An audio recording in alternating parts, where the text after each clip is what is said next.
Awesome. Hello and welcome everybody to the Student Trustee Retreat 2023. My name is Stephen Kodur. I am the SSCCC's Engagement and Development Coordinator.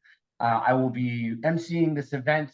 We have a lot of great presenters and panelists lined up for you today. I hope that you're going to get a lot of information out of this event. This will be recorded and available to you later. But at this time, what I'm going to do is I'm going to pass it over to our presenters so they can introduce themselves. They're going to be the ones running the show today. All of them are involved with the SSCCC, and they will go through, give you their names, their colleges, what they do for us at the SSCCC. So first off, I'm going to pass it off to our president, Cassandra Flandre Wynn. Yes, thank you for that, Stephen. Hello, my name is Cassandra Flandre Nguyen. I serve as the president of the Student Senate for California Community Colleges. It's great to meet you all. I met a majority of you at the CCLC conference a couple of weeks ago on Friday, so I'm happy to see some familiar names here. I am an incoming second year at Orange Coast College in Costa Mesa, California, which is in the proud territory of Southern California. So if you're from Southern California, then I represent you as well. I'm a sociology major with a pre-law emphasis, and I'm very excited to be here. If you guys have any questions throughout the term or throughout this meeting, then feel free to shoot me a message. Awesome. Thank you so much, President Flandre Wynn. Next, we're going to go to our Legislative Affairs Director of Region 5, Jerry Reyes. All right, good afternoon, everyone. Thank you for joining us. My name is Jerry Reyes. I am the Legislative Affairs Director for Region 5, and I'm also the Student Trustee for State Center Community College District. I do go to Reilly College, and I'm a business major. So I'm proud to represent the Central Valley in all affairs in the state level. So if you ever need anything, I'm here. Thank you. Thank you, Director Reyes. Next, we're going to go to our Regional Affairs Director of Region 9, Diami Ruiz Martinez. Hey, how's everybody doing? My name is Diami Ruiz Martinez. I am the Regional Affairs Director for Region 9, which is pretty much the Inland Empire area, including a little bit of Riverside County. My major currently is business administration with public administration, and I am also the student trustee for San Bernardino Community College District. So like everybody else, feel free to reach out. And yeah. Awesome. Thank you so much, Director Ruiz Martinez. And last, we're going to go to our Legislative Affairs Director of Region 10, Jose M. Perez. Hello, everyone. Sorry for the moment with my camera. It's not working, but I'm going to get it fixed right now. Well, hi. Yeah, my name is Jose M. Perez. I am the Legislative Affairs Director for Region 10. So I handle, everything in terms of policy commitment through San Diego and Imperial County. I am also the student trustee for Southwestern College, which is technically our most southern college in the whole entire state. So I represent the border district right there for San Diego County. This is my second year as a student trustee, so I've been handling affairs within my district for the last year and a half, and I've been part of my student government for the last 3 years. So yeah, I'm really excited to meet all the new student trustees and to get along with all of you and to have you guys reach out to me if anything, because yeah, this is an important role, and I'm really happy to meet all of you, and I'm glad to see you all here, and hope to talk to you guys further. Thank you. Awesome. Thank you so much, Director Perez. So those are our great student leaders that will be doing the presentations today. Next, what we want to do is we want to hear from you. So we would love for you to give us some introductions in the chat. If you would please drop your name, college, major, and maybe what you hope to get out of this webinar. So drop that in the chat right now. Dr. Adams, if you could go to the next slide, please. Thank you. So your name, your college, your major, obviously your position is more than likely student trustee if you're here today. But what you hope to get out of this webinar, drop that in the chat.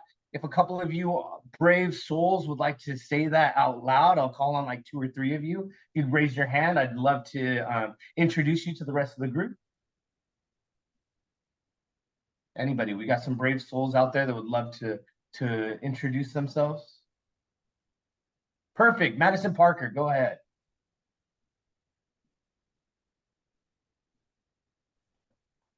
Oh, you're muted still. Hi, sorry. I thought I unmuted, but I didn't.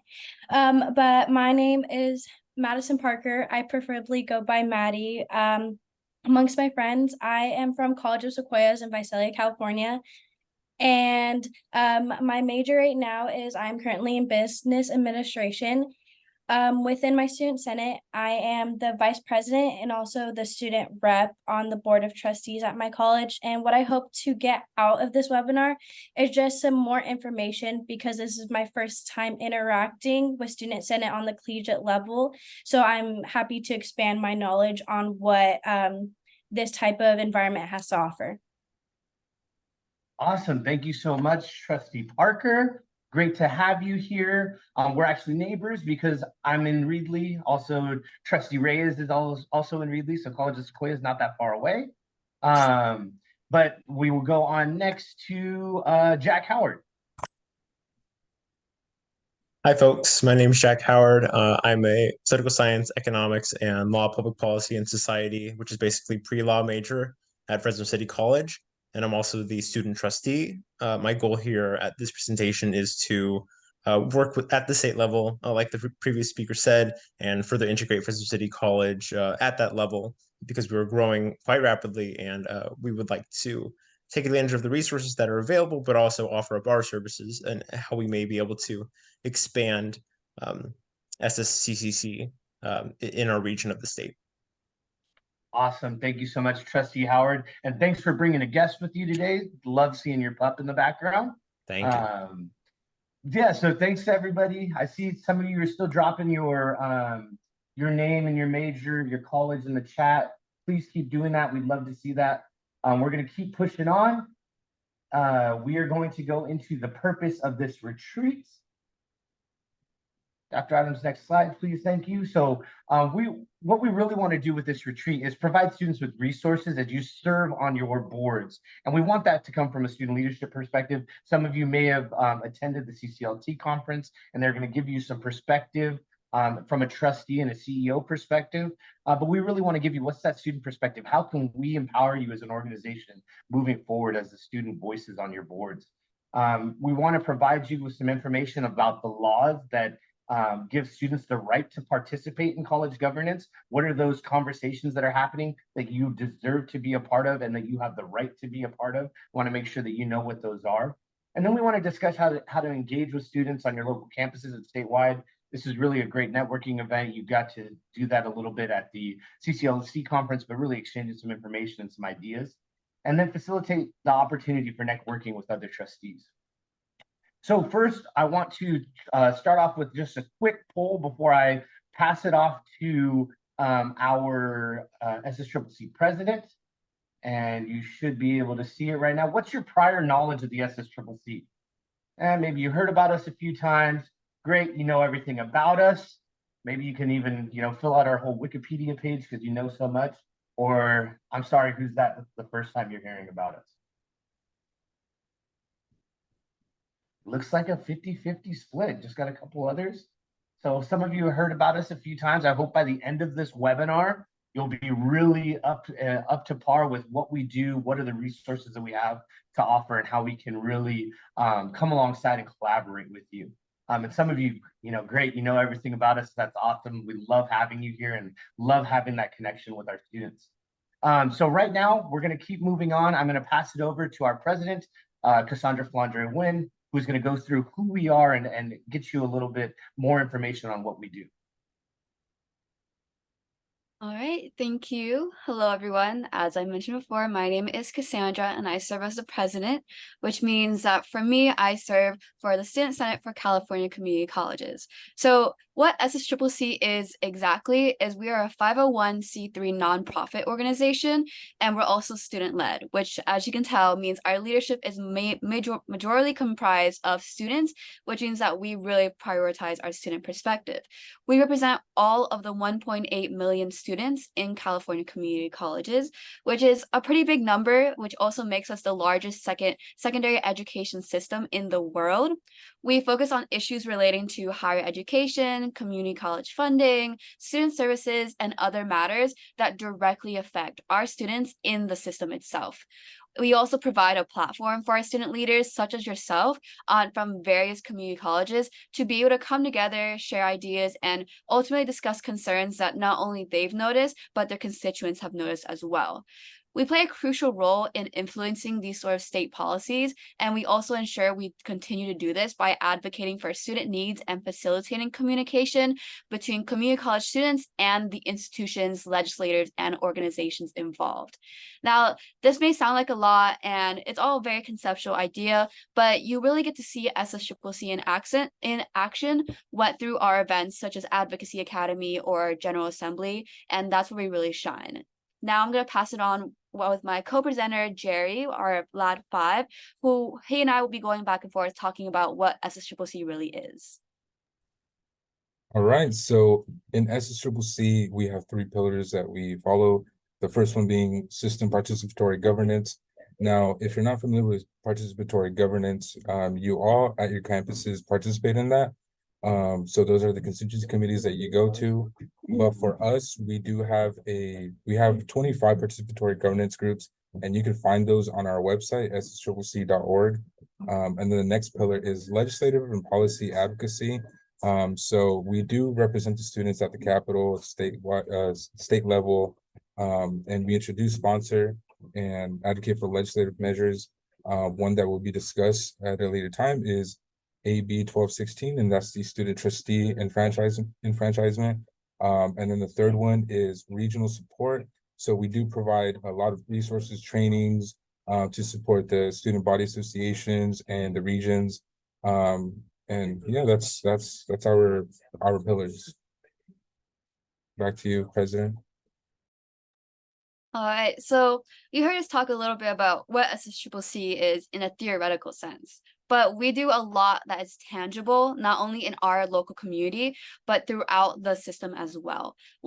Some examples of this are listed on the screen, but first and foremost, which is the most relevant to everyone in this room, is we sponsored and advocated for the Student Trustee Advisory Vote, which is signed by Governor Newsom. So this is a bill that ensures that starting January 1st, 2024, all student trustees will have an advisory vote on their board of trustees. Now, this is something that right now isn't in place, but will be beginning by the end of this year, beginning of next year. And this is something that shows just how important SSCCC really feels that the student trustees are to us.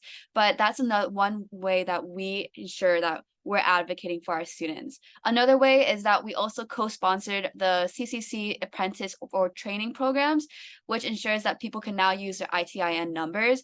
Things like that is such a broad variety of things we touch upon that you can see that we don't just prioritize one sort of priority, but ensure that we encapsulate it in a whole.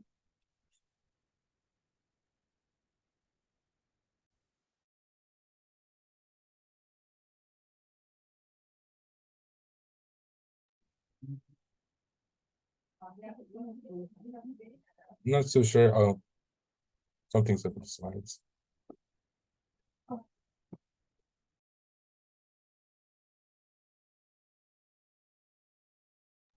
right, so as I mentioned, part of our system pillars is that we offer regional support. So we offer trainings, right? Those could be over Zoom or in person. And for the in-person and Zoom trainings, we go over Brown Act, PolyPro, internal conflicts, SBA leadership, student engagement, and we also teach the students of the 9+1 rights.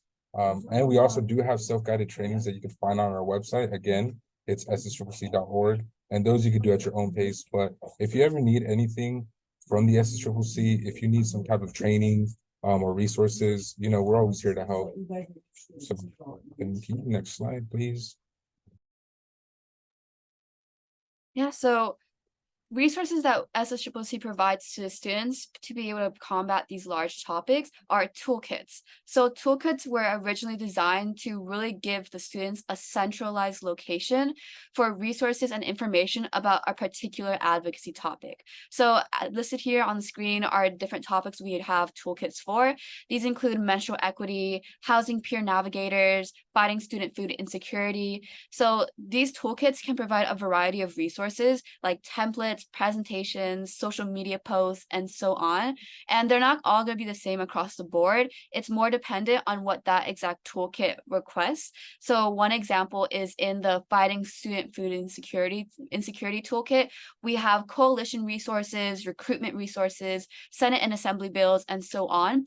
And when you click on the link for the toolkits, you can find it all organized in our Google Drive folder. And that's one way that you can be able to understand what SSCCC provides in terms of addressing these topics. Next slide, please. All right, so these are different ways to get involved. So you can attend webinars like you are right now, participate and be active in your region. So each campus should have a delegate. If not, make sure to get in contact with the SSCCC about that. And also attend our board of directors meetings. Those are held in different locations, but they are public. So if you ever want to see what we're up to, you could always go to our website, check the calendar, and there's a list of all the meetings that are going on, not just necessarily board of directors meetings, but there's also different committees that we serve on. So the second one is to participate, like I said earlier, participate in participatory governance groups, such as, well, there's a list on the website you could go to. And then other is run for a regional officer position, which are the regional affairs directors, legislative affairs directors, communications officers, etc. And we also do have newsletters that go out. So I would recommend signing up for that and the listserv. Yeah, next slide, please. And then really capitalizing on getting more involved is our upcoming events. So first, the one that's coming up more recently is our Advocacy Academy event, December 1st through 3rd in Riverside Convention Center. And this is actually where right next to where we met for the CCLC conference, right near it. So that's a great opportunity for you guys to go back to the town and explore it. But the Advocacy Academy event is one of SSCCC's bigger events where we'll be convening with all 116 college campuses to be able to talk, listen to workshops on advocacy topics, and so on, with an emphasis on state and federal advocacy. And then our next event, which is from April 6th to 7th in Santa Clara Marriott, is our biggest event of the year, General Assembly 2024. This is where not only our state elections are and regional elections as well, but it's also where we have an uptake of 700 attendees, all comprised of our college campuses, join and convene together to talk on a variety of issues, discuss together, and ultimately just enjoy and celebrate the work they've done at the end of their school year. So that's one great way. If you're really wanting to get more involved, then I would really suggest attending these two events. Next slide, please. So yes, I had mentioned AB 1216, and that's to pursue legislation to empower student trustees. So that is how the SSCCC connects to student trustees. And we also do have a student trustee caucus, and I just so happen to now be the new caucus committee chair, and we're really trying to get that active. And I know at the CCLC conference, there was a lot of student trustees that were interested. So if you are interested in that, I highly suggest, getting in contact with me. My contact information will be given at the very end, and that way we could start activating the student trustee caucus. Yeah, thank you.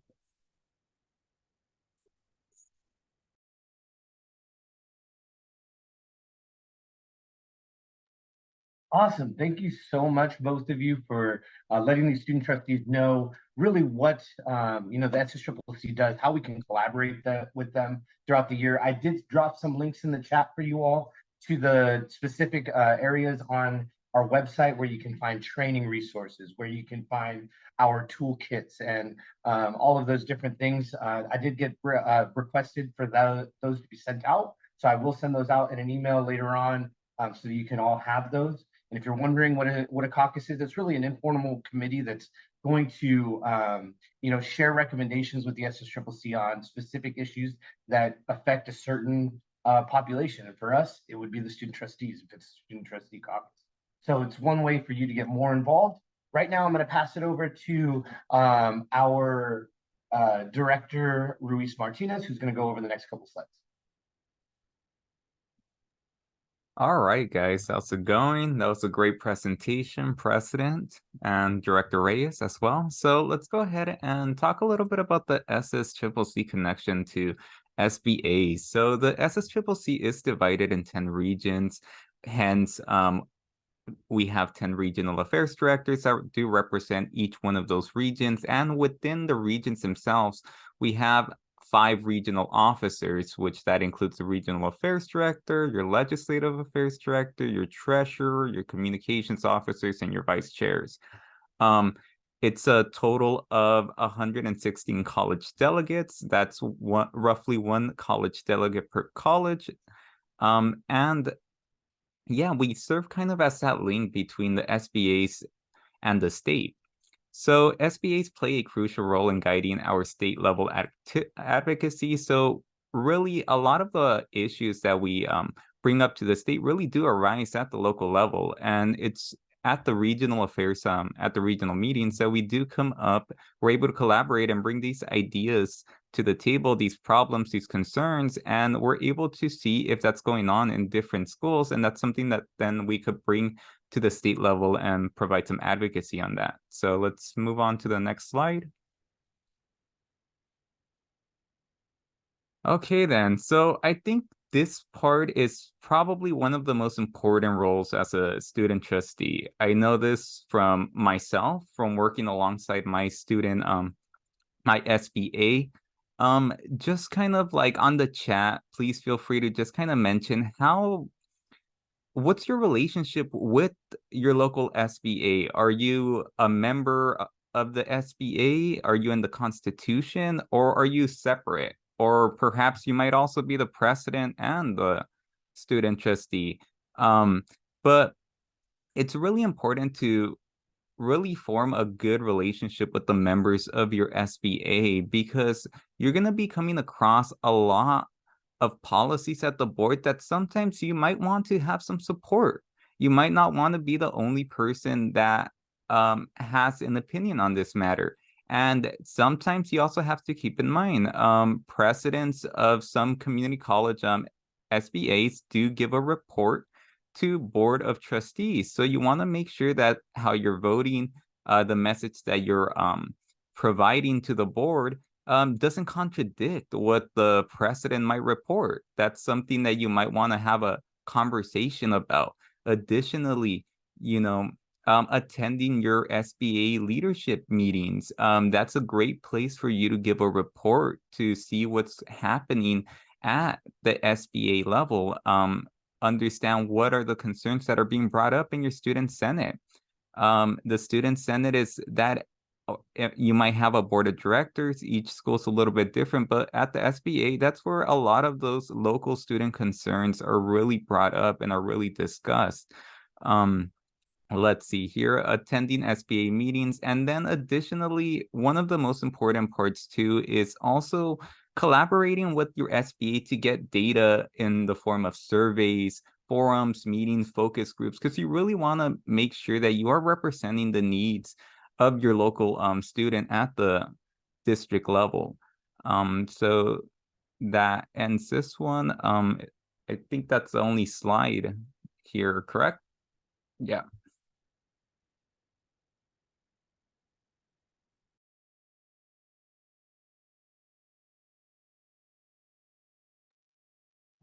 Awesome. Thank you so much, both of you. Right now, we are going to go into our student panel, Empowering Students. And our facilitator for that panel is going to be our Legislative Affairs Director for Region 10, Jose Perez. And Jose is going to introduce our panelists. I believe 1 or 2 of them might have gotten stuck in work. So we're gonna, walk through that together. And, we have some other student trustees that are gonna be able to hop on. So Trustee Perez, it's on you. All right, cool. Thank you, Steven. Yeah, hi everyone. Once again, my name is Jose Perez. I'm going to be facilitating this panel. With me, some of my panelists include Nicole Gwynn, who is the CCCT student representative. So she's technically the student trustees of student trustees. So Nicole, if you'd like to briefly introduce yourself. Yeah, hi everyone. I met most of the attendees at the CCLC conference, but if I haven't gotten the chance to meet you, my name is Nicole. I am a incoming second year at Foothill College, majoring in sociology. And I also serve as the student trustee at Foothill College. And recently I was elected into the student trustee role on the California Community College Trustees Board. So I look forward to working with all of you. And I'm also involved with SSCCC. How could I forget to mention that? I was a delegate last year and I attended GA, General Assembly, and I currently serve as the vice chair of Region 4.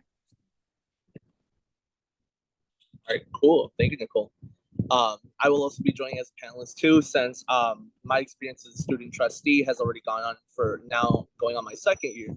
And my involvement has been very, very involved within not only my district, but also within the local city of Chula Vista and San Diego. And also now it's including the state level. So I will also be answering these questions along with you. So if you want right now, can we go on to the next slide?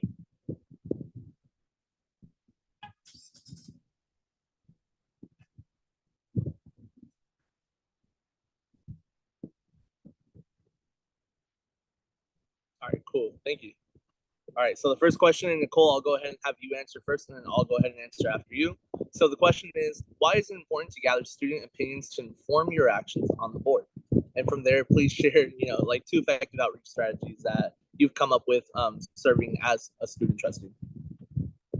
Yeah, so I mean, it's implied in the title of student trustee. As the student trustee, you represent the student body on the board of trustees. So it's my responsibility and the student trustee's responsibility to voice the diverse perspectives and the needs of the student body and bring up any concerns or opinions that are discussed or made decisions on by the Board of Trustees. And I only recently started my term, so I can't conclude if these are effective strategies since I'm still working on figuring out what works and what doesn't. But lately I have been creating surveys and attending lots of events on campus. We have a lot of new student orientations and events for new incoming students. So those are great opportunities to connect and learn more about what the students want to see on campus. I know during my campaign period, when I was running for the role of student trustee, that just being able to be on campus and communicate with the students and what they and learn about what they want to see on campus was really important. And I got to learn a lot about not only my needs, but the needs of other students and the student body. All right, cool. Thank you. And then also I was informed right now that our lad for Region 5, Jerry Reyes, is also going to be including in these questions. So Jerry, if you want, go ahead and briefly introduce yourself real quick one more time, and then go ahead and answer the question. Yes, so hello everyone. It's Jerry Reyes, Legislative Affairs Director from Region 5 and also the student trustee for State Center Community College District. So to answer this question, why is it important to gather student opinions to inform your actions on the board?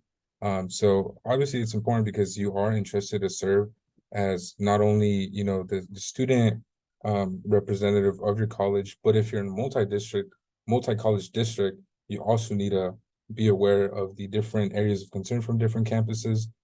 So again, like the previous presenter said, I'm also just starting off, and it's been interesting to see like how you're able to navigate through that, because I know a lot of the student trustees that I've met at the CCLC conference, a lot of them said that they're just a one college district, and for them it might be a little easier, but for a trustee like me, I have to handle 4 different other colleges. I mean, it's a great challenge, and I think it's awesome because the more voices, the more you're able to effectively represent the students at the district. But I also think that, starting off at their local SBAs, introducing yourself to them, getting in contact with their student government presidents, their student reps, that's important. For us at State Center Community College District, I'm in the process of that. So this Monday, that's coming up, and then the Thursday, I'm going to be having some meetings with them. So hopefully I could gather some information to see what I could do to take it to the Board of Trustees. Thank you. All right, cool. Thank you for that. So then for my answer, I truly believe that it's really important to gather student opinions because as a student trustee, you are representing your students. For my district, I represent 28,000 plus students, and I know that I act as the voice when I sit on that dais, knowing that I will be representing every single student no matter what outcome comes. And so gathering their opinions to understand what they need in order for the board to react is something that I feel we as a student trustee should be doing from day one. One thing that I've done that's an effective outreach strategy is having student panels, and not only student panels, but student forums mainly. Through my ASO, I have student forums where I have several students from, I try to go from each department of education. So some from like within STEM, some within like psychology, some within English, business law, art. I try to gather as many different variations of students to understand the needs of them. And from there, I'm able to gather information as to what they feel the district lacks, what they feel the district may be able to improve, and what the district is doing good at. So that way I could bring that report to the governing board of mine and discuss what I believe we should start implementing. And within that action itself, it's actually been pretty good overall. And I like the outcome of how it's been going on. So doing that is one strategy. And then I guess another one that I would have is to be, at least for me, visiting the department presidents, so that way you could actually talk to them and see what students may need, because I know that within those departments themselves, the students tend to be very interactive with the professors or the staff members who are there. And even talking to student workers in your college is also another thing that you could really gather information from, since they know that students coming into their departments are in need of some certain type of service, and they could be more than willing to provide that information to you if you just ask. With that, that's my answer. But then I also have the regional affairs director for Region 9, Diami Ruiz Martinez. He's gonna answer the question too. So if you want, go ahead. Hi, thank you, Jose. Yeah, I just wanted to also just add a little bit more to what many of you guys have already said, but I also think that sometimes we do underplay our role of our local interclub council when it comes to getting some of the opinions of our constituents to that extent. I highly advise that many of you guys also start visiting clubs, seeing what are some of the issues that they're confronting. Sometimes they deal with a little bit more of the administration in terms of their club accounts, or in terms of, you know, just stuff regarding policy. So it's a really great place to also get additional information, maybe some policy recommendations that you could further look into and, you know, address these as a student trustee. All right, cool. Thank you, Diami. All right, so if you want to go on to the next slide. And then for this order, I'm going to go ahead and go backwards now. So Diami, I'm going to have you start, and then Nicole will end with you, and we'll just go in that order. So the next question is, share one issue you have addressed as a student trustee and its impact. So for this one, I kind of want you guys to more think about an issue that has been brought to you either by a student or even through the governing board during your meetings, and just see how that's been implemented for you guys. So Diami, go ahead. Yeah, absolutely. So one of the issues that we did have was a little bit of a low yield in participation in just shared governance committees at our school. So one of the roles that as student trustee that I was able to voice out the need for more students in these committees. And we were able to, you know, just bring to light that students are active. They are willing to participate and they want to participate. So that was one of the issues that I did address. Of course, it was more of a suggestion. It wasn't really an emotion that was introduced or an action, but sometimes just being able to vocalize and just share these opinions and these needs to have that student representation goes a long ways. Cool, thank you, Diami. Jerry, I'm gonna go ahead and have you answer next. All right, so at the August board of was it August, July, Board of Trustees meeting, I had given my report, and this is more so on my experience, but I did conduct an introductory survey, and I sent that out to my SBA advisors so they could send out to their student government leaders, just to kind of get a feel of where the students are at, their concerns, you know, their priorities, etc. And there was a lot of discussion about resource allocation, resource awareness. I just so happened to, I was gonna take 13 units this past summer, but unfortunately I had to drop a few of those classes because of the textbooks. There were access codes that I had to purchase, and they were within 4 weeks, and I just didn't really see that as something I could afford, especially in that time frame. So I had given that report to the Board of Trustees, and I encourage them, as well as the college presidents, to look at different ways on how to lift that burden from the students. And so when the semester started, I was informed that the Reedy College Reedy College would be giving students basic needs cards. So that would be gas cards, book vouchers, grocery vouchers as well. And so I just think like really speaking up is going to be impactful. I've also had a member from Clovis community come up after me after the meeting that I had given my report, and they had said, hey, when things like that happen, go to a counselor, talk to somebody, and we have the funds to provide you. So honestly, as cliche and simple as that sounds, but honestly, speaking up is what's really going to get you out there. But you also got to take it, you know, to where it needs to be heard.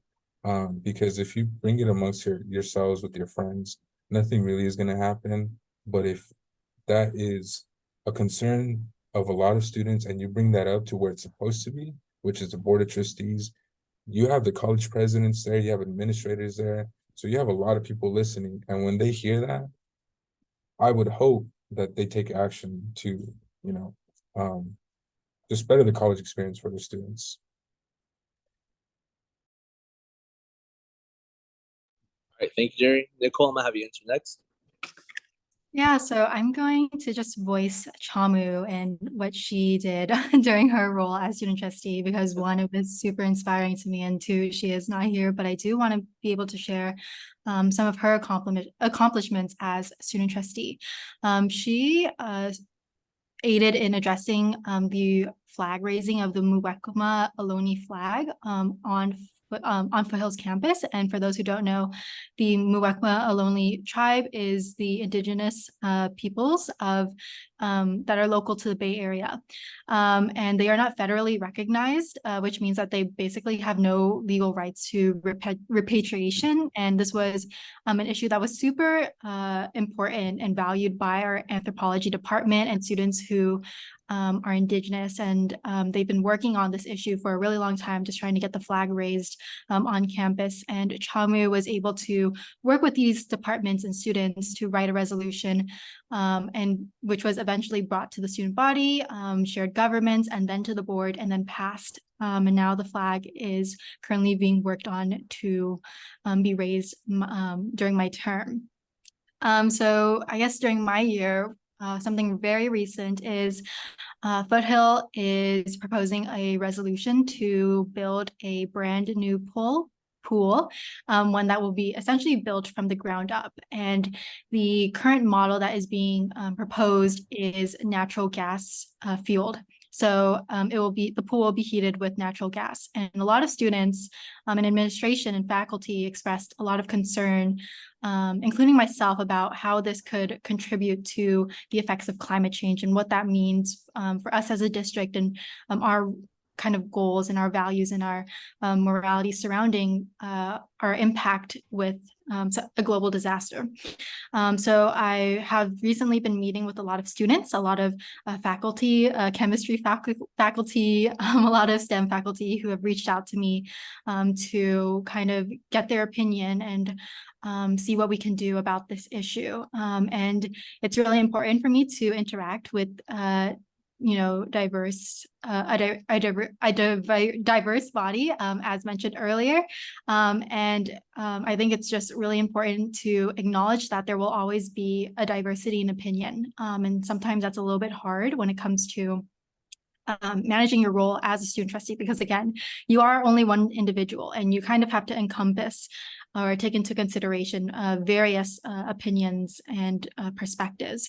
But that's one thing I've been doing this recently. Cool. All right, thank you, Nicole. For me, real quick, my share is that one issue that has been kind of common is learning how to differentiate my role as a student trustee, because one thing that I've noticed that has happened a lot in my district is that when students come to me, they come to me asking me for support on matters that the district can handle versus issues that a student trustee handles, such as policy. As student trustees, we sit on the governing board to discuss matters that regard policy in the district. And so it's one thing that we have to constantly look at when it comes to students and even staff coming to us as people who believe that we can actually contribute to changes through the district when it's matters that students would have to bring up to us, and then from there we would have to discuss it. So the one thing that's impacted is that the differentiation between something that the district handles of operations and something that students handle, not even students, but the governing board handles within the policies that the district will handle. That's the one issue that I tend to differentiate students on, so that way they understand what support systems they have, who they can go to, and how they can reach out to them without having to create an extra, like a middleman sort of thing. So that way they know that the direction will be guided to them in a direct path. So that's one issue that I've faced. But as you go along within your role as a student trustee, you'll see more nowadays that, okay, the pathways for students to gain support is a lot more efficient nowadays for some colleges. I know for some they do struggle, but it's something that if they simply reach out to anyone that's part of staff, that's where they can guide their issues to. While us as student trustees, we can of course bring them to the board if they are a matter of the district themselves to talk about them and discuss what these students will need. So that's something that I really want to highlight right now, so they understand that that's the differentiation for us. But yeah, if you want, we can go on to the next question. Thank you.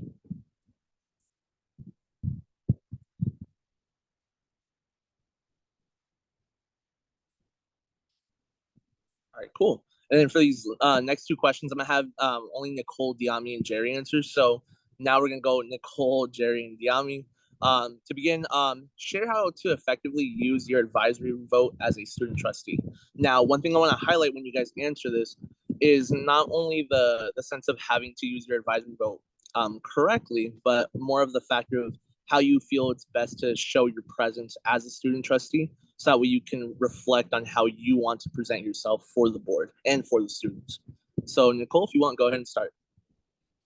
Yeah, so as the student trustee, I utilize my advisory vote to signal student preferences. So in addition to, or how to understand what the students prefer, I will utilize student feedback, as I mentioned earlier, surveys, or just going out to on-campus events and talking to my peers and students, but also research. It's important to research agenda items, resolutions prior to the Board of Trustees meeting. And I learned this a little bit the hard way. And it's important to make sure you are in constant communication with those who are not just involved with the resolution or the board itself, but also those who are directly affected by it. And I think that's something we really have to take into consideration, because often it's not very clear who is directly affected.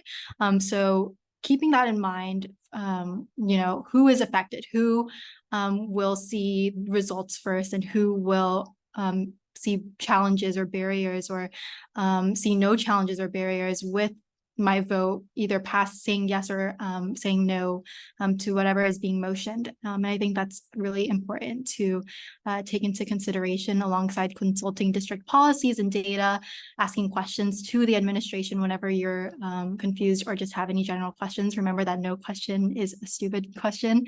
And you ultimately really have to weigh short and long-term impacts. And that's pretty much how I've used my advisory vote so far. All right, cool. Thank you. And sorry, my school's bells are ringing.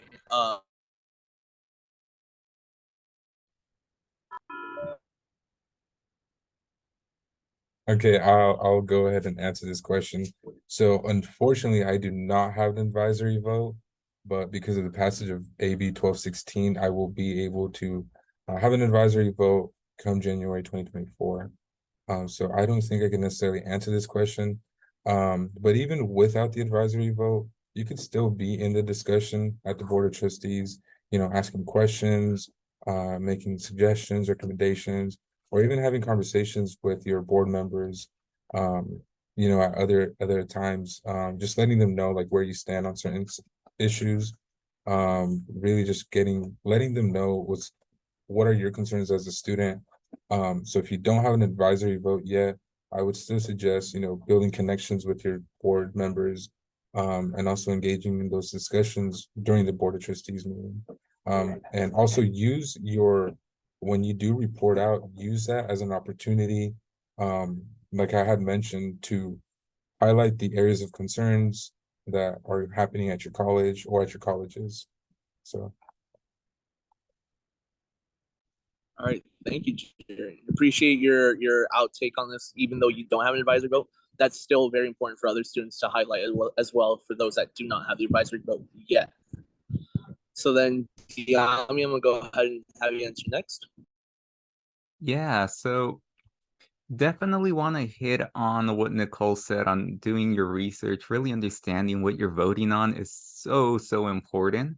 It really is. And I want to just, you know, say to Jerry, you know, you'll be using that advisory vote pretty soon. So that's amazing. But I guess to answer this question is definitely one, really know what you're voting on. This allows you to add to the conversation. You're able to discuss on items that will be voted on. So use what you know, use the stances that you've gotten from the collaboration with your student senate, with your student association, and really understand how it is that you want to vote for this item, how it impacts the student body, and then bring that to the discussion before you vote. It's advisory. It doesn't carry as much weight if you're not doing any advising on the vote. So that's how I prefer to use my advisory vote. When you have that opportunity to ask questions on an item, use that opportunity, ask questions, make sure that anything that you're not clear, you don't have any clarity on, you're getting that information. Because let's be honest, policy it's not easy. It's not something that everybody understands. So if you have a question, most likely there's going to be some people in the audience, there's going to be other members that might have that same question. So use that time and then use that vote accordingly. All right, thank you, Diami. I'm so sorry for the school's bells. But real quick, I'm gonna go ahead and ask for the next question. But in the meantime, since we only have a couple more questions left, for those of you that are part of the meeting, I'd like you guys to either write down a question that you guys want to ask the panelists in the chat, or if you want, go ahead and save your questions so you could ask them right now after in our Q&A section. So for now, the last question that we have right now is, what information do you consider to inform your decisions about board items? So in other words, for you guys, for the panelists, I want you guys to answer more on the matter of not answering the actual decision that the board is going to have, but more consideration towards the information that the item will present. And then from there, how will you be able to base that information knowing that it's regarding students and how it's going to impact them? So for this one, we're going to go ahead and go back in reverse. So Diami, if I could have you answer first, and then Nicole, you'll answer last. Thank you.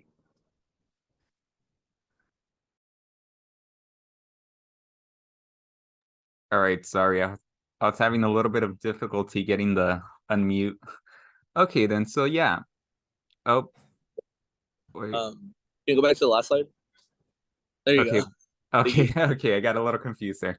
All right, so what No, you're good. information do you consider inform your decision about board items?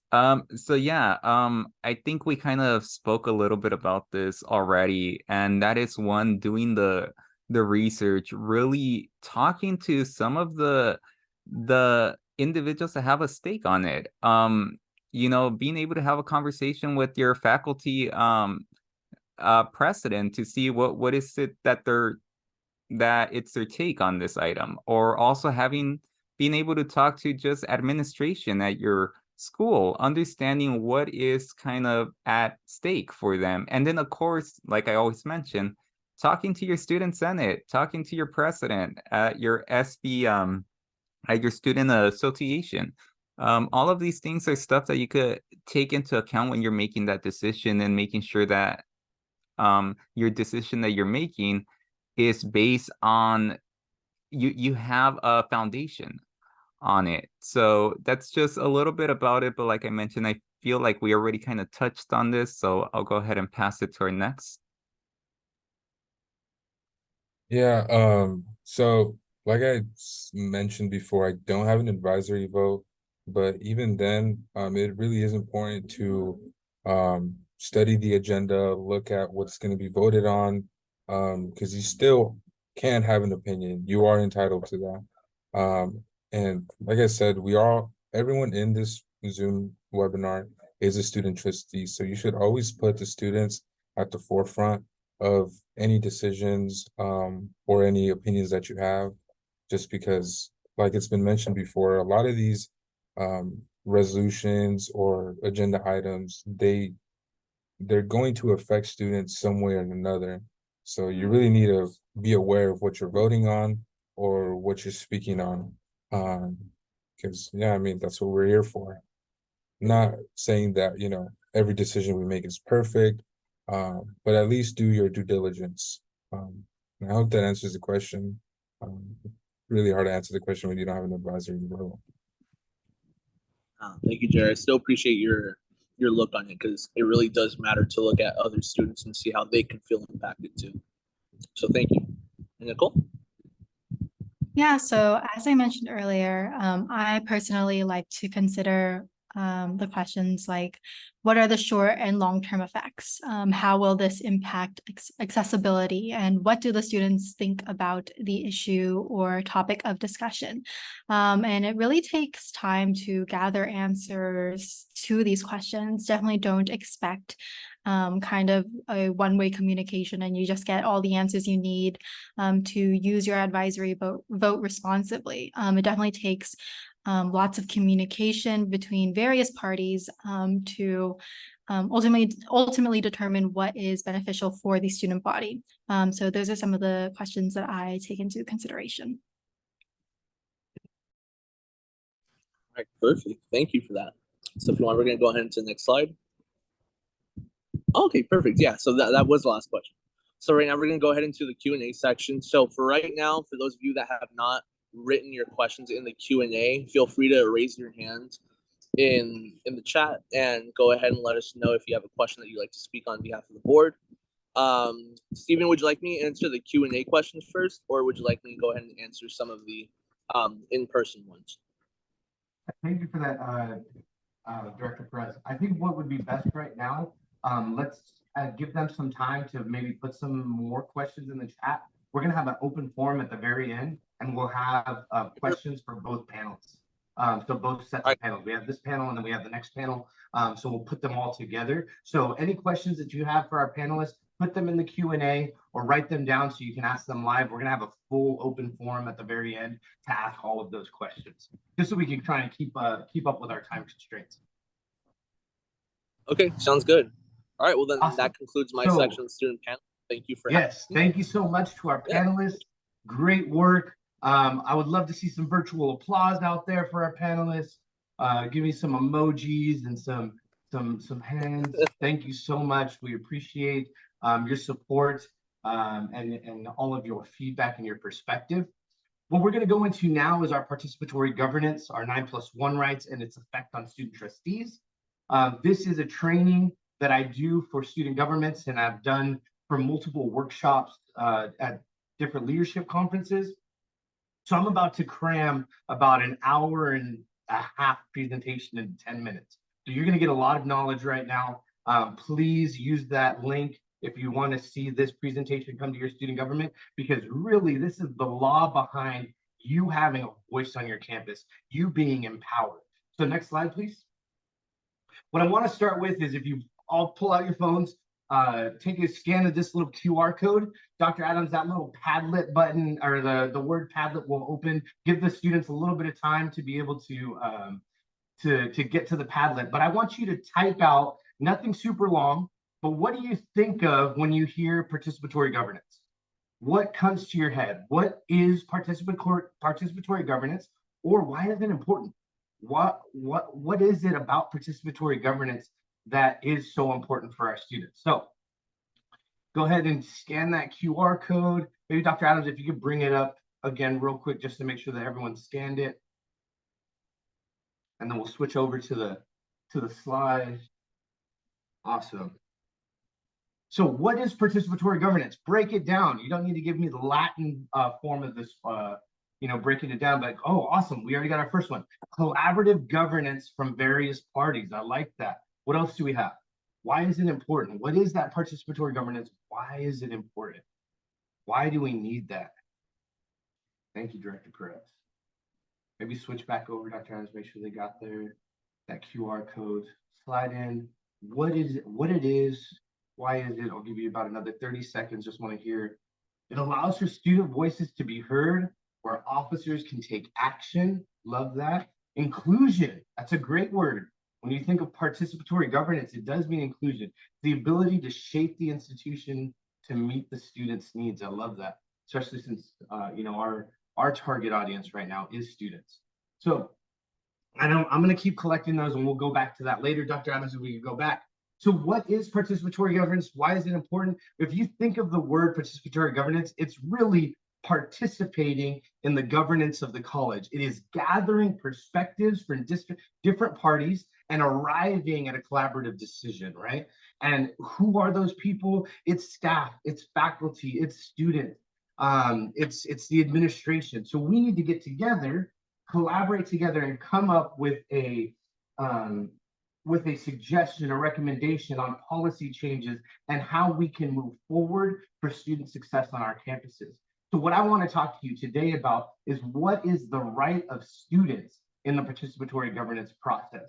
So when we think of participatory governance, the first thing that should be coming to your mind is committees, because there are tons of committees that meet on your campus, and it is the students' right to be in those committees, have those conversations that bring up the student perspective during those conversations.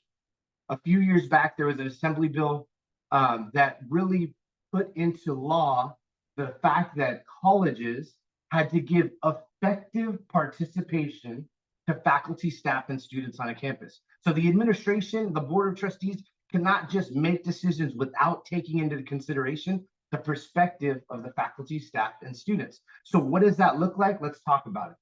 Dr. Adams, next slide, please. What it did is it said, okay, effective participation looks like this. You need to have standards on your campus to allow for student participation. So the Board of Governors saw that that was law. Okay, we need to make standards. Well, these are our standards for students. The first standard is that students have the right to formulate and develop policies and procedures that are going to have a significant effect on them. So what are those significant effect areas?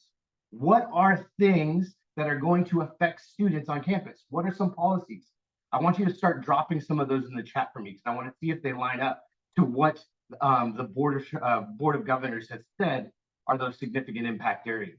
What is it? Is it curriculum? Is it fees? The other standard that students have is that the governing board, that's your board of trustees, they'll ensure that at the district and college levels, any recommendation and position that is developed by students are given every reasonable consideration. What does that mean? What is every reasonable consideration? Well, to me, when I hear that, That means if I give a recommendation, it doesn't go in one ear and out the other. Let's digest this. How will this impact our college? Let's actually have a conversation about it instead of just saying, okay, that's great. That's a student perspective. We're moving on, right? And I feel like a lot of times on campuses, that's how you feel as students.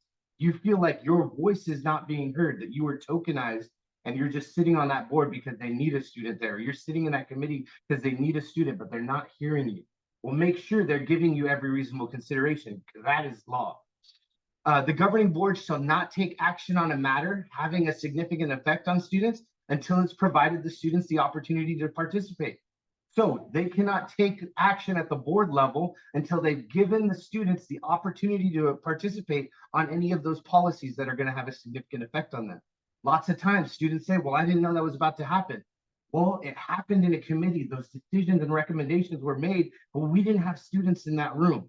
So it's, we need to make sure that we are collaborating with our administration and with the college to have a student in every committee so our perspective is being heard. So that way, by the time it gets to the board, we have put input and perspective into it. And that is a student recommendation to the board.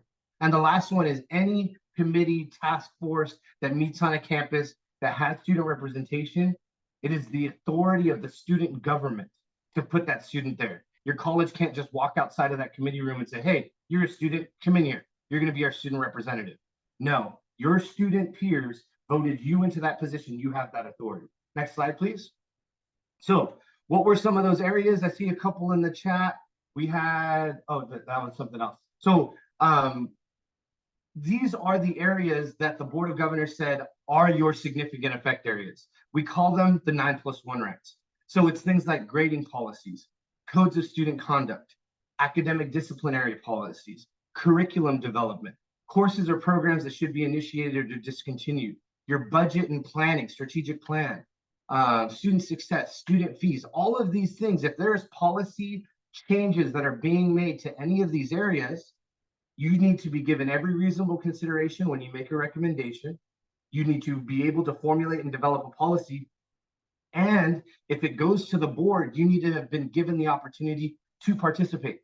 All right. Make sure your college is doing this. This is our rights as students to be involved in that process and make sure it's getting done.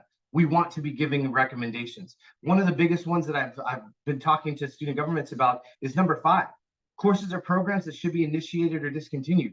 What just happened in the community college system that made an extra requirement for you to transfer? What is that?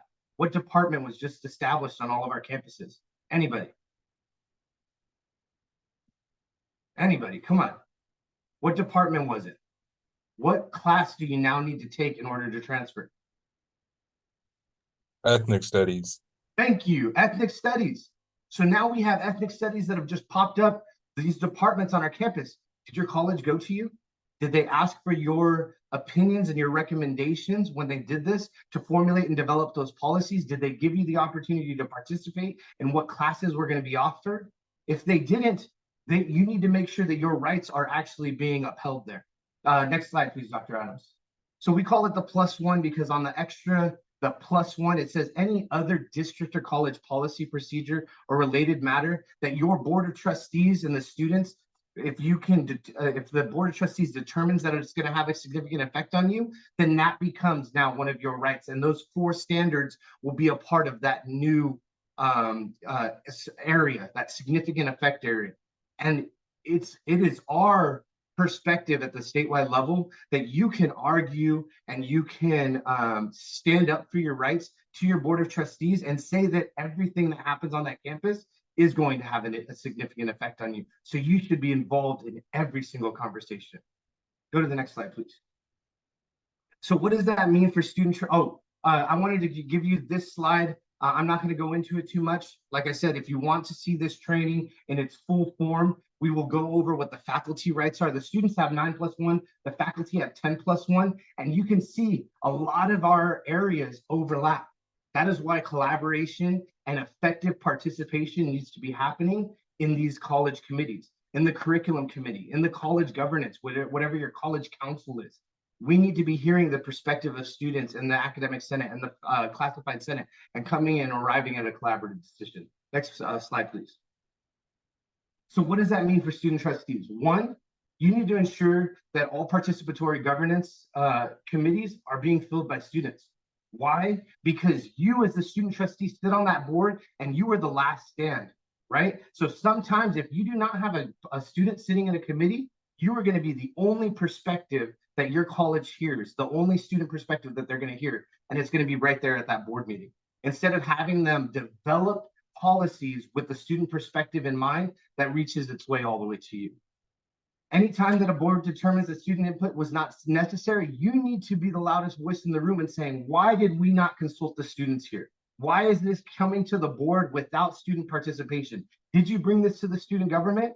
Did they not show up in that committee room? Well, why didn't you take it to the student government to go find that perspective, right? We want to make sure those things are being done. And you are that last stand, right? You are the last student that's going to be able to give any input on this. And you need to hold them accountable, hold your campuses accountable for this.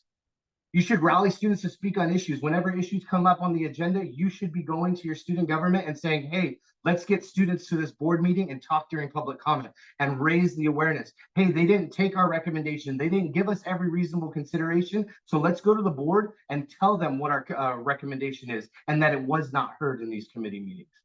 And really relay important issues to your students. If you are not a part of your student government, you should be going to your student government and giving reports. If you are a part of your student government, you should be giving reports, right? Hey, these are the things that are hitting the board agenda. What are our perspectives here? So you have rights on your campus. It is your job to make sure that the student voice is being heard because you are that last stand for the student perspective. You are the last student to be able to make a voice and really get that perspective out there. So Dr. Adams, next slide, please. Awesome. So again, if you have questions for me on this, like I said, I just boiled down an hour-and-a-half presentation into 10 quick minutes. Please put them in the Q&A or in the chat. We'll do the open forum at the end, and myself and the other panelists will be able to answer any of your questions. And please, panelists, if you do see questions that pop up in the Q&A, please answer them right now as we're going through the next one. So Dr. Adams, next slide. I think we have our next Board of Trustees effective advocacy. So our facilitator for this panel is going to be Director Dayami Ruiz Martinez.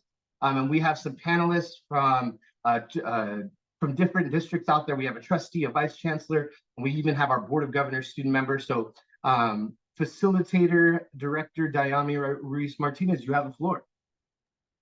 Hello, thank you, Stephen. And I'm gonna go ahead. My name's Dayami Ruiz Martinez, RAD for Region 9. I'm gonna go ahead and introduce the panelists here, and we'll start from the first bullet point to the bottom, and I'll have our panelists just give a quick little short introduction about themselves. So I'll start with Rebecca.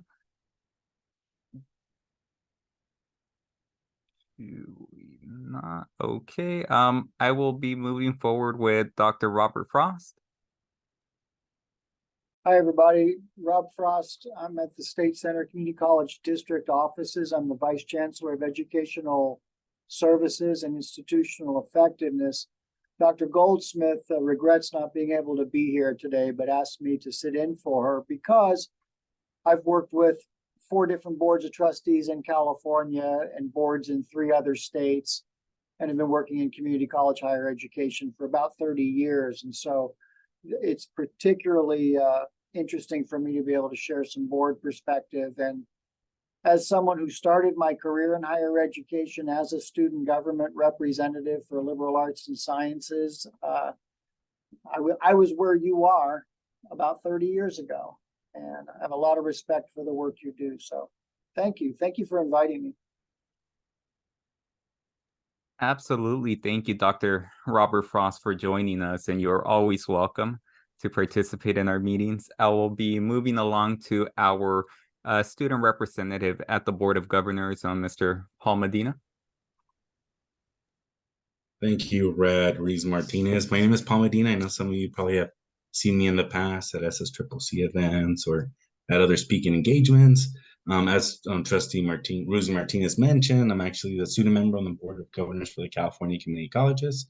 But aside from also being a student member on the actual Board of Governors, we also have a separate role. We're actually Board of Trustees members for college, a very unique college, actually, California Community College, named Calvert College, as you could see in the name in the background. It is actually the most newest of all 116 colleges in the California Community College system. And also, it's the only 100% virtual college in the state of California. It doesn't offer college programs. Sorry, it doesn't offer degrees, but rather college programs geared towards older non-traditional students. So I'm the student trustee there. I'm actually starting my second year term there. But aside from that, I'm also a former student trustee at Compton College. So I've been a student trustee at a college that serves and offers degrees. So that's basically my perspective. But one thing I'm very proud about happens to be that I'm a former also board of directors on this great organization, the Student Center for California Community Colleges. I served as a regional affairs director for Region 7 from 2021 to 2022. Thank you for having me here. Absolutely. Let's go ahead and move to the next slide. Okay, so our first question, we'll start with, and we'll just, I like to have a little bit more of like an open discussion amongst the panelists on this, so feel free to just kind of step in and let's have a little bit of a conversation. I'll start with Dr. Robert Frost, and then we'll just alternate. So our first kind of question here is, please describe what you see as an effective advocacy by student trustees. Well, first off, I would just like to say how well you guys are doing so far in your presentation. I mean, my God, what you've described in the last 20 minutes is most of what I would say in answering this question. You guys are doing a phenomenal job. I'm really impressed. Nicole's example of, students today have concerns for environmental issues like I haven't seen since the 1970s. And in the 1970s, I was only about 3 feet tall, but it was all about atomic power versus, protecting trees from protecting our ocean. And then we kind of forgot about that for a while. To see it come back around and see the focus, we want to see passion in our students. We want to see drive in our students. And then when you get to the level of board work, when you're working with elected trustees who are political, who are aware of their political presence in the community, you have to find a way to blend your passion with diplomacy. We're not all political science majors, but the political scientists in the room understand what I'm talking about here.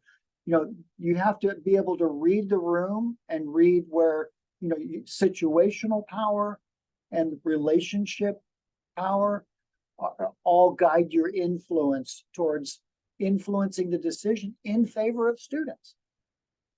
Students are our primary clients in higher education. So to me, effective advocacy by a student trustee is always turning the issue back towards client needs. You're the dominant population in our colleges. It's how to harness that message in every vote. And I'll save room for Mr. Medina there. Yeah, thank you for that. Absolutely. And Paul, you want to add a little bit to this? It's interesting. I'll come out, I guess, from this perspective and more like a blunt, like raw point of view. The board of trustees, they're elected officials. In fact, they're quite frankly the highest level of policy making within any respective community college and or district. I mean, they respond to constituents, they respond to stakeholders. What I love about the student trustee is that you're not an elected official. So in a way, you have that extra wiggle room, and number one, that fiduciary obligation to represent the students, represent the best interest of really being student-centered, but also understanding the college as a whole and really how that works. That being said, I mean, as a student trustee and really on the board of trustees, you work on to further enhance, develop, and further influence policies. I mean, you got to think in hindsight, you got to think short term, you got to think long term. A lot of the policies that are actually going to be created and or advocated won't be happening for something that's going to be tomorrow, the day after, but really long term. So that's very, very important. So with that being said, a student trustee, I mean, going back to the question, circling really to the question, what does it take to be an effective student trustee? Being on the ground, listening to obviously the important needs. I mean, when you're a student trustee, you sit on the table. That's a unique opportunity in which 1, 2 students, I mean, 3 students, depending every district, is a little bit different, which many students don't have. So it's really key to going back and listening to your constituents. I don't use the word constituents and stakeholders, going to events, going to shared governance type committees, and obviously that are occurring where policy making is already taking place at a lower level. Not in their hearing, but actually listening to the students, because all that really comes back to when you're on your board, when you're talking to your fellow board members to obviously help, further develop them, obviously influence a policy, whether obviously it's a current policy or something that's going to be, in the foreseeable future. Now, one thing I am going to emphasize, which is really important, which is you got to do this very strategic and very, very key. I know, students are very adamant. They want change. They want transformative. So many times we want change instantly. I do too. But be strategic and don't burn your bridges. Quite frankly, do it in a very key week, because quite frankly, I mean, you're working in a board of many individuals. Some of them have been there for a very long time, may up to an extent, haven't been in a classroom for a long time. Some actually are more, obviously conscious, obviously connecting more with the students. So you got to be, very understanding of what's happening, the advocacy and what's happening today. Some of the trustees may not understand entirely. So you got to be important. Most importantly, you got to educate them on what's happening, and be patient, obviously, with the process. Everyone's really growing together. No matter there's a board. I think there's a trustee over at, I can't think of the district over at where, sorry, it escapes me, we're in the Sacramento area, who's been on the board for like 40 plus years, so obviously understanding that you're going to come from a different perspective. But one thing that I'll wrap it up and kind of end it like this, one thing that'll really help you out, advocate as a student trustee, is to know what's happening. To kind of echo the words of Dr. Frost, who talked about climate change, see what's happening at a statewide level, what's happening within other, obviously districts, and what other students are talking about. So Dr. Frost mentioned about climate change, for example, Vision 2030, which is a framework in the chancellor's office right now is working for the next 7+ years to obviously to kind of serve as a model for California community college system to adapt to the current changes of adult learners, of increasing dual enrollment opportunities for high school students, and to tackle the climate change, because the climate change conversation is something worldwide. This summer, I had the honor of being a fellow in Washington, D.C., visited the Council of Foreign Relations. I'm a really big international relations buff. I thought they were going to talk about geopolitics, about this, about that. Basically, it came down to the big, like, on a consensus, the biggest threat that affects worldwide peace and security happens to be climate change. And I'm really proud California Community College System and many really schools within our great, state are actually tackling that on, educating their students, creating programs, obviously, to address that issue. So by knowing all that, that's going to really be power in numbers. That's going to be that intangible, power and strength that's going to help you advocate as a great student leader. Yeah, absolutely. Yeah, thank you for that that information. And I just want to emphasize that part about diplomacy, really those relationships fostering, and also, advocacy. Sometimes issues or little stuff can be addressed at the local level through your by working with your student government as well. Sometimes those conversations can be brought up in committees, and change could happen. It doesn't need to escalate all the way up to a board. So really just those relationships, diplomacy. Absolutely. Let's go ahead and move on to the next question. Yeah, so what are some of the techniques student trustees can use to effectively work with other trustees? So this one kind of builds a little bit more on that relationship. So I'll go ahead and start with Paul Medina. So it's interesting that I have this question. So for many of the student trustees here, they're beginning their term probably 2 months ago. They're new to this student trustee role. I think I look back when I became a student trustee, I'm looking through like I want to learn, internalize the bylaws and all this, everything in theory before I'm a really effective student trustee and all that. And really takes time to understand, what's going to happen. I'm a very unique position in which I'm actually starting my 3rd year as a student trustee. I was first appointed as a student trustee at Compton College to fill in a vacancy, and then through Cal Poly College, we're appointed for 2-year terms. So if I, reflecting back, there's one thing really I could really teach, or one big takeaway when it comes to actually this webinar today, is relationship building and how important that is, and how that's really going to go a long ways. So put it like this: on an average, board of trustees meet for once a month, typically 3 to 4 hours a trustees meeting. Sometimes LA Community College District, they have 9 colleges, so there's probably could go on for 9 hours at times. So with that being said, you're in a very formal, obviously low environment. You're talking very formally. You really don't kind of, how can I say, that breaking in doesn't really happen sometimes until months go by. You run into each other at certain type of events. You go to the CCLC conference, which is going to be happening in November. You go to ACCT conference, which will be taking place over in October. So sometimes it takes a while to really start building that, I don't want to use the word camaraderie, but that cohesiveness really with the board. Relationship building really goes a long way. One of my fellow board members at Calvary College on the board of governors, he happens to be a fellow. So it's interesting. He also happens to be a trustee at another college and that respective college. So unique perspective about them. He happens to be also a former student trustee. And he was telling me that a fellow student trustee in that district, he wants to know, and this is at the start of the year, how could he reach out to this individual and establish that relationship? Because he understands, he remembers, he recalls very well, starting off on the board of trustees as a student trustees and wanting to make that transformative change, in the best interest of the school. So how could they connect with them, even start, really hit the ground running? Because during the summer, that was, even though you're breaking in, but that was really a key time really to start really working with each other and connecting. You had more of that free time and really moving forward, understanding of what to do. So with that being said, I'm actually going to move on to the next point. I know I'm really cognizant on time. We're hitting on 4:32. But the next point, if I could kind of like wrap it up by just saying this.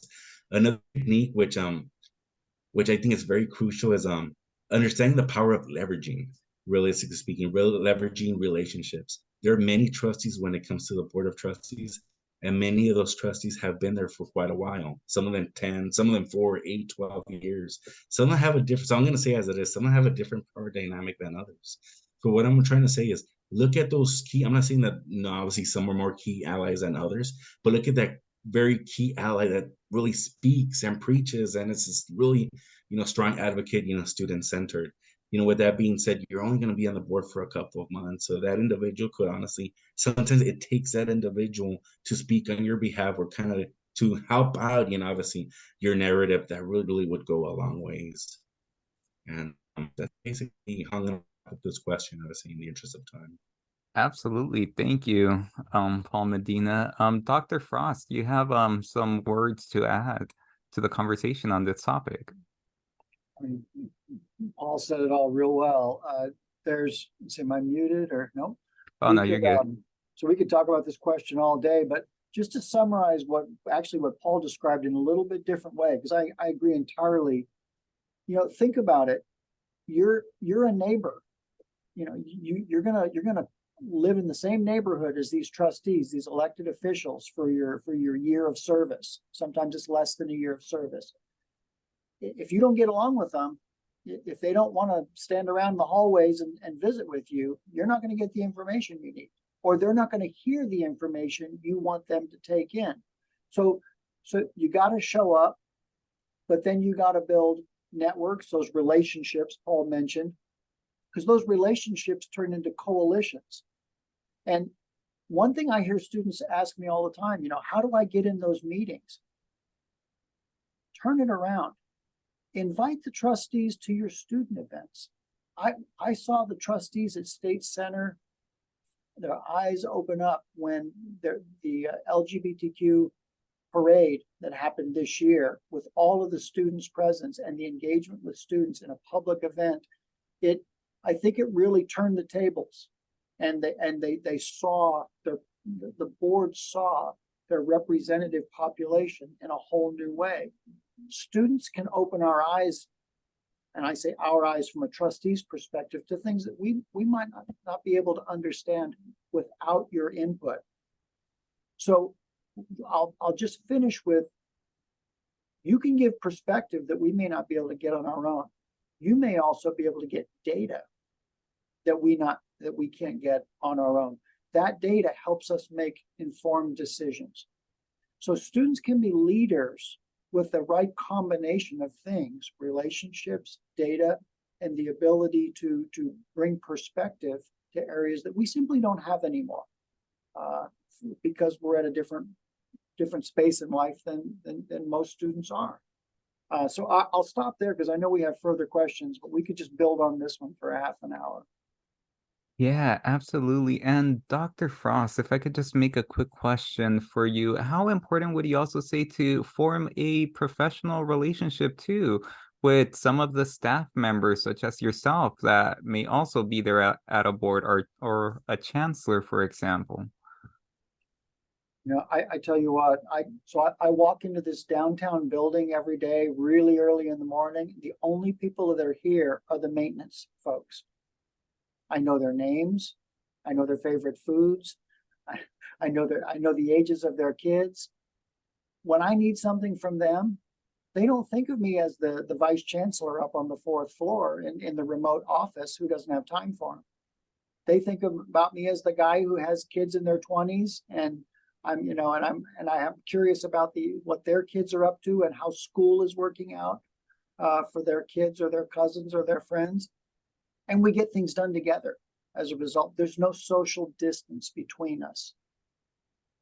And so just those efforts you make at a human level, to your point, Dayami, that's the first step in building a professional relationship. I've lived in districts where I've seen student trustees transfer to a UC, go away, finish their degree, and it may be a degree in politics and they come back and run for office, but it also might be a degree in engineering or business, and they come back and become a part of the workforce, the economy, and continue those relationships, because community college trustees are community leaders too.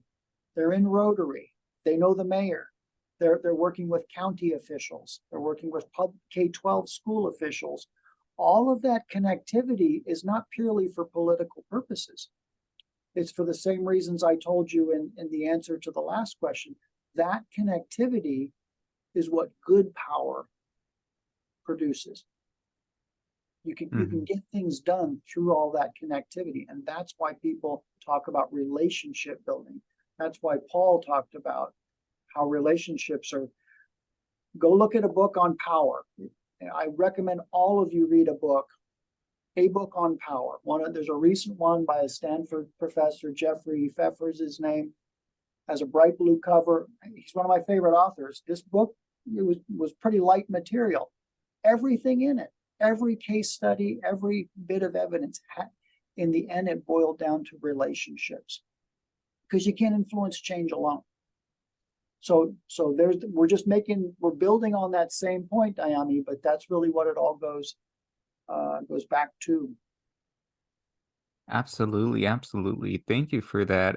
Let's go ahead and move to the next slide. Okay, so how do student trustees effectively use their advisory vote to influence other trustees and the board? So from my perspective and just some of what we've discussed earlier on, how do we as student trustees really use that advisory vote to its full potential? It's not a full vote yet, but how do we use that? So I want to start with Dr. Frost here. From your experience as in your position, what would be your best advice for using our advisory vote? So just a few seconds ago, you used the word professional. Mm-hmm. I've seen it work and I've seen it fail. Okay. It fails.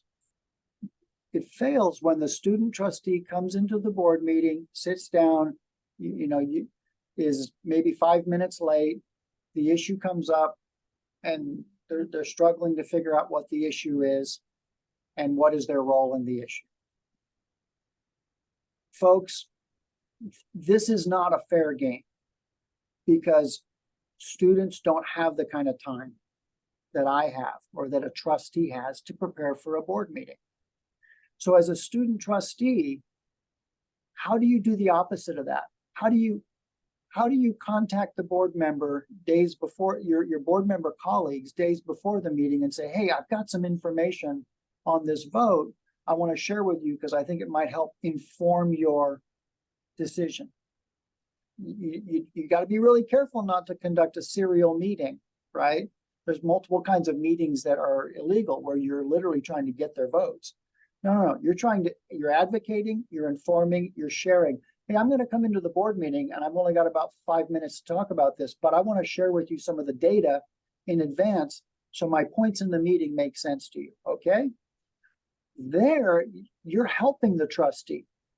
You're giving them good information, you're helping inform their vote, and there's no doubt what you're doing. You are trying to influence, but you're doing it legitimately. So then when you come into the meeting, maybe you're having a conversation in the hallway on the way into the room. By the way, remember that information I emailed to you a couple of days ago. I'm going to talk about that. I'm really interested in your perspective on this. Maybe they even say, you know what, we got this, we're with you. Great. That subtle influence, subtle but sure, shows that you're an informed trustee, shows that you're in the game fully too. This is not a sideline activity for you. I think that's the key advice I would give as far as how to make your influence effective. Be prepared at all times. And don't feel like you're going to their meeting. I mean, the trustees at State Center are exceptional. The student sits with them at the table.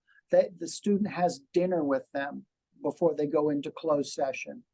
That they consult with the student trustee in the middle of the meeting for perspective. And I've even seen votes delayed because the board didn't have the information they needed. And because the student trustee said, you know what, quite simply, we were never invited to place a student on that committee, so we don't know. That it's not that way in every district, but it got that way through successive trustees building that partnership and sense of trust. And that's how you get influence over time. So I'll stop there because I'm sure Paul has a lot of experience on this one too. Yeah, Paul, feel free to unmute yourself and add to this conversation. So thanks to recent legislation, first and foremost, I want to thank Assemblymember Mike Fong, former trustee himself and a champion. He's the chair of the Assembly Higher Education Committee for sponsoring a very important bill to give all students an advisory vote as student trustees. But also would be remiss if I didn't give a big shout out and thank you to the Student Center for California Community College, because the SSCCC through their legislative advocacy to the student advocacy were at the forefront of making sure that this law was signed into law. So with that being said, an advisory vote goes a long ways, but before we even get that, even if you don't have an advisory vote, the student's voice really goes a long ways.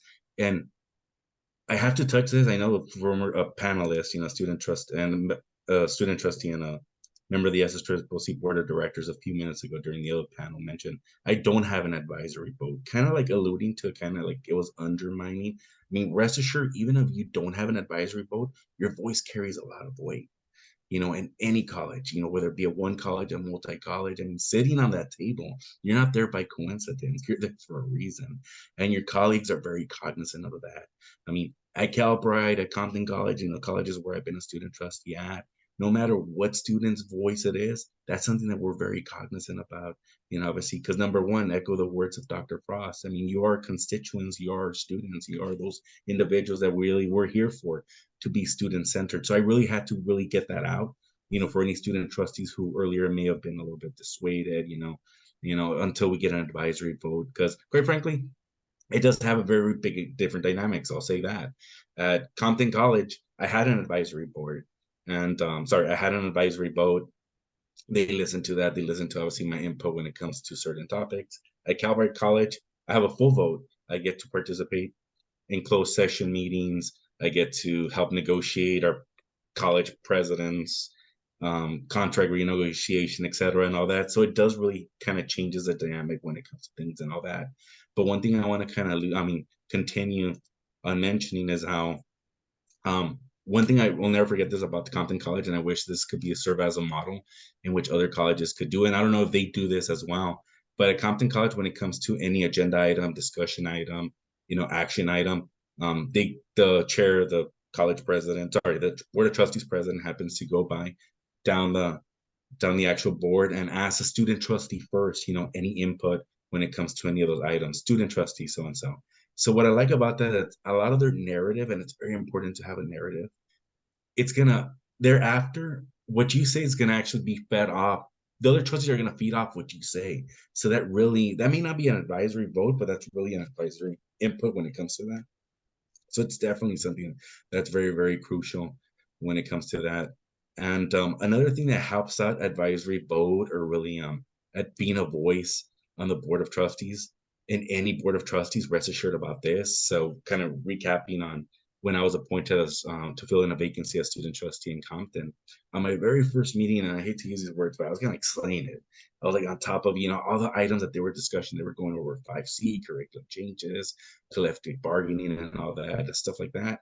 And then afterwards, the board of trustees actually put me aside and asked me, where have you been a student trustee before? And my response is, I've never had been a student trustee.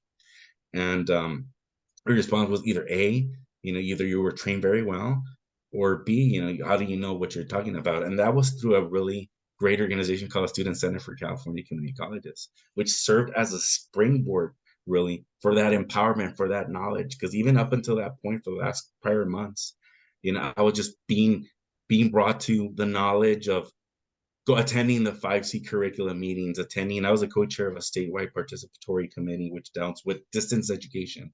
And this is in 2021, obviously at the start of when the pandemic was we were transitioning to in-person classes. During the monthly board of directors meeting, they have representatives from the chancellor's office. I give the report on behalf of the board of governors, the CSA organization, the statewide academic senate, the faculty association. So if you ever have the time, I know we're all very busy humans. I mean, sometimes on weekends we sleep in or we go to school and all that.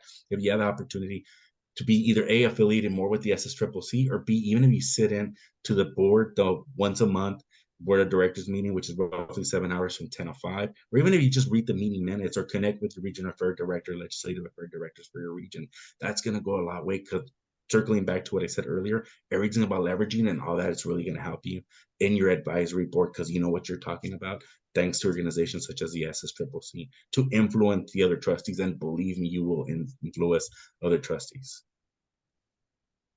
Absolutely. Thank you for that, Paul. And I just want to highlight that about the power of just being informed, of knowing what's going on and how far that really goes. So let's go ahead and move to the next question.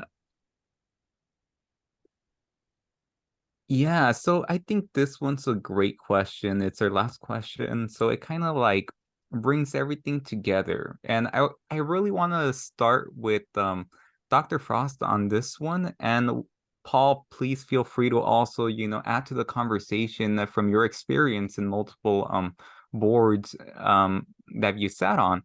But how can boards, what can they do to empower student trustees? And I want to modify this kind of question just a little bit in the sense of how can sometimes student trustees feel that they're not a part of that environment. They're not being taken serious, perhaps, or it's not a welcoming environment for them to provide their insight, their opinion. So how can we foster kind of like an environment that does empower student trustees and give them a sense of somewhat belonging in that body of governance?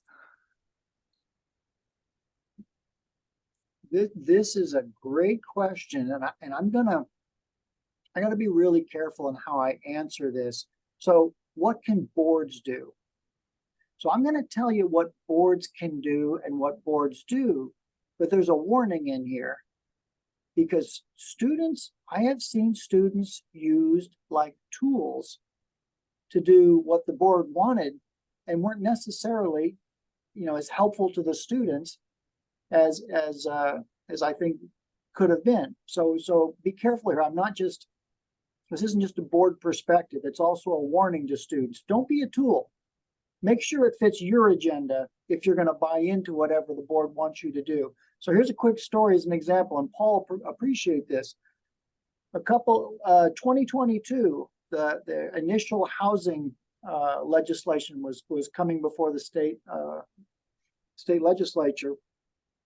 Keith Curry from Compton, myself, let's see, Sierra, Willie Duncan. There were 4 other CEOs. that at the time I was a college president at Napa Valley College. We were all going to Sacramento, and somebody said, hey, we should get some students to show up for this, because the student advocates at the microphone before that budget committee are going to be far more powerful than college presidents who are advocating for, a college, a vague thing that is a college. Well, they were absolutely right. But in doing that, it required students to actually get to Sacramento, be prepared, spend time. I mean, that takes time away from studies. That's a sacrifice. It takes money. And we say, hey, we're going to do this. By the way, your colleges have funding. If they want you to go to Sacramento and advocate for something, you shouldn't have to worry about paying for it. So this is what I mean about make sure you're advocating for a student cause that you support, if you're supporting the board's cause, but also make sure that you're not going into debt or your studies are suffering as a result of it.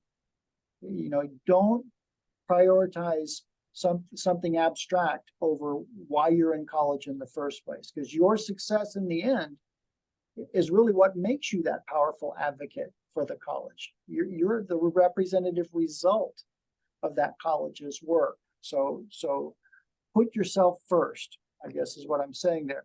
But we went to Sacramento, and you know what? Sure enough, the power of the students' voices is really what won the day.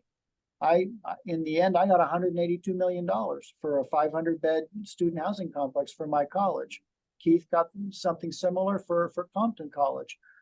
Students worked with the boards, worked with the administration, and in support. The students could have come out on campus in support, opposed to that, and it would have died. We couldn't have been successful in Sacramento without the student support for the initiative on campus throughout all of that process of buy-in at the college level. And so I'm closing the loop on recognize your power, advocate consistently, make sure you get to the right place to advocate. In this case, it was Sacramento, not even in the boardroom. And there's where students, make sure you're communicating with your board colleagues, because you're a trustee too. Your board colleagues, hey, let's make sure we're using each other's strengths most effectively, our voices most effectively in the right place, at the right time, to the right audience. Yeah, absolutely. Thank you for that, Dr. Frost. Let's go ahead and move on to Paul. Paul, you got something to add here? Yes, and I would say hopefully, and obviously, the answer, what I'm about to say, both myself and Dr. Frost, rings in the years of Board of Trustees members and the president, superintendent. But make sure you install that sense of pride and sense of belonging to the student trustee. I mean, it's very intimidating sitting from one day to another. You're sitting on a horseshoe, for the most part, horseshoe type table, with name plaques and cameras pointing at you. And there's people in the audience, and sometimes at the very first you have public comment. You're like, what did I get myself into? So you be cognizant of that. But really, that embracement from the very beginning really goes a long ways. I was recently 2 months ago at the Contra Costa Community College district over in the East Bay area, San Francisco East Bay area, for the swearing in of a fellow student trustee who happens to be your colleague on the SSCCC. And that warmth, that sense of pride you saw right from every trustee, from the interim chancellor, that really went a long ways. And you look at that student, he's thriving, he's doing so much, he's advocating so much for his district. I mean, that's just so heartwarming. So that's so much. Now, I hate to say it, but really it's an uncomfortable conversation. I got to address the elephant in the rooms. What if sometimes there are some boards in which you don't feel, that's happening? Up to an extent, really remind your board of who you are. You're there, once again, in a very strategic way. Power in numbers, bring your colleagues from the student government, other students who are really key to advocate, to sit on that once a month meeting, which tends to be very dry cut and somewhat boring up to an extent, but really it just says no much. There's so much really the college governance when it comes to, running things. Bring them in the audience. Hopefully that kind of like creates that reset button. It comes to obviously to the board or other members, to say, hey, this is our colleague here. Once again, at the beginning, it could be like that awkward relationship. They don't know how to connect with the student, etc. Like you're going on your first date, in other words. But give it time, and eventually time goes on. And I will wrap it up by this and saying, sometimes I know the student trustee, some students don't feel like they're enfranchised. They're not one of the elected officials and all that, or their voices are really not gonna clash with other board of trustees members. Notice that one thing that I want students to kind of leave with this, and there's a lot of factors that really comes to being a member of the board of trustees, from what I've gotten to see. I mean, yes, being student centered is number one key, but you're also dealing with very different other elements and stakeholders. I mean, there's faculties, there's academic center that comes with it, there's classified employees, classified, obviously employee organizations that come within, unions, obviously stakeholders, constituents. Sometimes they got to run for re-elections coming up next year. So don't be surprised sometimes that, when you're a new student trustee, when it comes to, serving on that board, you're going to be like, oh, how come my voice is falling on deaf ears and all that. Be very cognizant, be very patient. Sometimes presidents, I hate to say this, but they're tight with are up to an extent with their hands behind their back for obviously, and probably Dr. Frost, from person may understand that. So just know that your voice, your transformative change is going to go a long ways. You're probably not going to see that, but rest assured, obviously, you're a very influential student yourself, Trustee Martinez at your great district. But thank you, and to all the student trustees here, keep up the great work. We're very proud of you. Yeah, absolutely. So I that just add one thing concludes. there, because Paul, that is Oh yeah, absolutely. students. There are so many times when students have given me the political backing that helped me make a tough decision that I probably wouldn't have been able to make, sometimes to the board, in advocating to the board. Sometimes it's, faculty, I don't really want to change that grading policy that way because it's disadvantageous to students. When I have students behind me, I can do anything as president.